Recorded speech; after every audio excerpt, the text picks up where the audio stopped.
আপনি আমাকে জিজ্ঞেস করেছেন কিভাবে দ্রুত ধনী হওয়া যায়, ঠিক? জি ঠিক।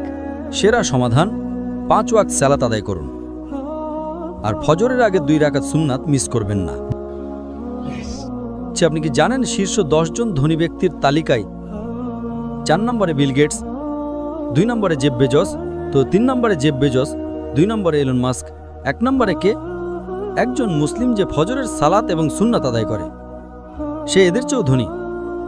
কারণ নবী সাল্লাল্লাহু আলাইহি ওয়াসাল্লাম বলেছেন যে ফজরের 2 রাকাত সুন্নাত পৃথিবী এবং এর মধ্যে যা কিছু আছে তার চেয়েও বেশি মূল্যবান। অন্য সব সালাত সময় মতো পড়ি, ফজর আমি উঠতে পারি না।